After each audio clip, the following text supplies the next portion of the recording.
உலக தமிழர்கள் அனைவருக்கும் வணக்கம். இன்றைய சிறப்பு நேர்காணலில் நம்மோடு இருக்கக்கூடியவர் மூத்த பத்திரிகையாளர் திரு ரங்கராஜ் பாண்டே. வணக்கம் சார். தாவேக தலைவர் விஜய் மகாபலிபுரத்தில் ஒரு கூட்டம் ஏற்பாடு செய்திருக்கிறதா ஒரு தகவல் சார்.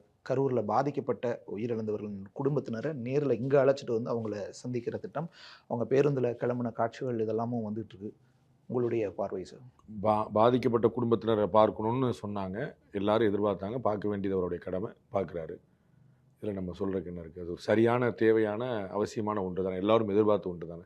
கரூருக்கு போய் பார்க்காம அவங்கள இங்கே அழைச்சிட்டு வர்றது, காவல்துறை என்ன செய்யும் அப்படின்னு தெரியும்ல. தமிழ்நாட்டு காவல்துறைங்கிற ஒரு தெரியும்ல. அப்போ வந்து என்ன மாதிரியான எல்லாரும் என்னென்ன மாதிரி விளக்கம் கொடுத்தாங்கலாம் பார்க்குறாருல. அப்போ இன்னொரு பிரச்சனை வராமல் அவங்களுக்கு வந்து முக்கியமான நோக்கம் என்னவாக இருக்குது? நான் வந்து அரசாங்கத்தை எதிர்க்கிறேன், துணிச்சல் மிக்க தலைவராக இருக்கிறேன், எதையும் எதிர்கொள்வேன் அப்படின்லாம் காட்டுறத விட யாருக்கும் என்னால் பாதிப்பு ஏற்படாமல் இருக்கிறது பிரதானமாக இருக்குது.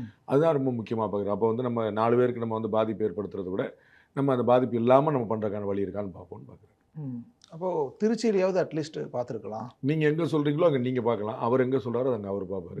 நீங்கள் விரும்புகிற இடத்துல அவர் பார்க்க முடியாது. அந்த குடும்பத்தினர் சம்மதிக்கிறார்கள். அவர்கள் வந்து நீங்கள் எங்கேப்பா எங்கே கூப்பிட்றீங்க, என்னை பார்த்தா நாங்கள் டூர் போகிற மாதிரி தெரியுதா, நாங்கள் என்ன எங்களுக்கு மாமல்லபுரம், பாண்டிச்சேரி அப்படி நல்ல ஊர் தெரியுங்க, நாங்கள் வந்து இளவு வீட்டில் உட்காந்துருக்கோம் உங்களுக்கு இப்படின்னு அவங்க யாரும் கேட்கல. அவர் எல்லாருமே பெரிய துயரத்தோடு ஆறுதலோடு நம்முடைய குடும்ப உறுப்பினருக்கு வந்து நிற்கிறார் அப்படிங்கிற எண்ணத்தோடு வந்து நிற்கிறாங்க. நீங்கள் இடையில பூந்துட்டு அவர் ஏன் அங்கே திருச்சியில் ஏன் பார்க்கல, அவர் ஏன் கரூரில் பார்க்கல, ஏன் ரவுண்டானா கிட்ட ஏன் பார்க்கல, அவர் பஸ் ஸ்டாண்ட் கிட்ட ஏன் பார்க்கல, நீங்கள் சொல்லிட்டு இருக்க வேண்டியது அது உங்களுடைய இஷ்டம். உங்களுடைய கட்சி நடத்தும் போது நீங்கள் எதிர்பார்த்து அரசியல் ரீதியாக அது சரியாக இருக்குமா சார்? அவருக்கு சரியாக இருக்குதுங்க. எது சரி எது தப்புங்கிறது வெற்றி தோல்வியை பொறுத்தானுங்க. வெற்றி வந்து அவர் செஞ்சதெல்லாம் சரி, தோல்வி வந்து அவர் செஞ்சதெல்லாம் தப்பு. இவ்வளோதானங்க. ரிசல்ட் பொறுத்தானங்க கணக்கு சரியாக போட்டிங்களாங்கிறது. என் ரிசல்ட் கனெக்டாக வந்துச்சுன்னா கணக்கு சரியாக போட்டிங்க, ரிசல்ட் தப்பாக வந்தால் கணக்கு தப்பாக போட்டிங்க. இவ்வளோதானே. அவருக்கு இன்னைக்கு வரைக்கும் காலம் அவருக்கு கை கொடுக்குது. அவ்வளோதான். நான் ஏற்கனவே பல முறை 41 பேர் இறந்ததில் அவர் மேலே பழி சொல்கிறதுக்கு யாரும் இல்லை. அதுவே அவருக்கு எவ்வளோ பெரிய ஆறுதல்.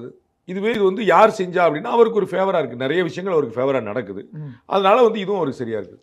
ஃபேவராக இருக்குன்றதுக்காக டேக் இட் ஃபார் கிராண்டட் மாதிரி எடுத்துக்கிறாங்களோ அப்படின்ற ஒரு பார்வை. உங்கள்கிட்ட என்ன பண்ணாரு, உங்கள்கிட்ட என்ன பண்ண, நீங்கள் உங்களை அப்யூஸ் பண்ணாருன்னு சொல்லுங்கள். டேக் இட் ஃபார் கிராண்டடா சார்? தேவேந்திரனா உங்களுக்கு கம்மியாக தெரியாது சார், எங்கள் சேனல்லாம் உங்களுக்கு கம்மியாக தெரியாதுன்னு கேளுங்க. அவர் என்ன பண்ணார்? பாதிக்கப்பட்ட குடும்பத்தினர் பார்க்கணும்னு விரும்பினாங்க. பாதிக்கப்பட்ட குடும்பத்தினர் பார்க்க அவர் விரும்புகிறாரு. எல்லார்ட்டையுமே வந்து வீடியோ காலில் பேசினார். எல்லாருக்குமே 20 லட்ச ரூபா அக்கௌண்ட்டில் போட்டு விட்டார். அவர் வந்து பார்க்கணுன்றார், வாங்க சந்திப்போன்றாங்க. அது அவங்க வந்து பெரிய ஆறுதலோடு கிளம்பி வர்றாங்க.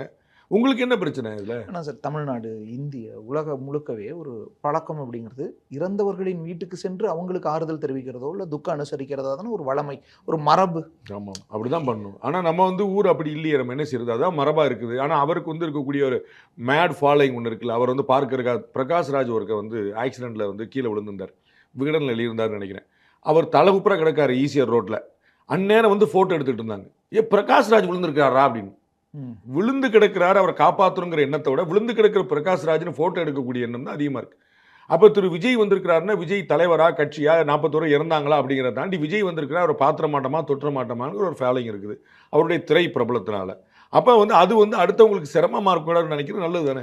சிரமம் இல்லாமலே இவரால் பல நேரங்களில் போயிருக்க முடிஞ்சதில்ல. ஆமாம். இப்போ அனிதா வீட்டுக்கு போனதோ, அல்லது தூத்துக்குடி துப்பாக்கி சூட்டில் பாதிக்கப்பட்டவங்க வீட்டுக்கு போனதோ, இப்போ சமீபமாக அஜித்குமார் காவல் மரணத்தில் இறந்தார், அவரை அவங்க வீட்டுக்கு போய் ஆறுதல் சொல்கிறதோ, இப்படி இந்த சிக்கல் இல்லாமல் ஒரு திடீர் பிளான் மாதிரியே போயிட்டு யாருக்கும் தெரியாமல் அல்லது தெரிஞ்சவனும் கூட பல நேரங்களில் இப்படி. இது எல்லாமே ஒருத்தருடைய வீடு, இது 28 வீடு. அதை நீங்கள் புரிஞ்சுக்கணும். நம்ம வந்து இதுக்கு முன்னாடி நீங்கள் சொன்ன அஜித்தோடைய வீடோ அனிதாவுடைய வீடோ ஒரு வீடு. அதனால் அவர் ராத்திரி 11 மணிக்கு போயிட்டு 12 மணிக்கு வெளியே வந்துட முடியும்.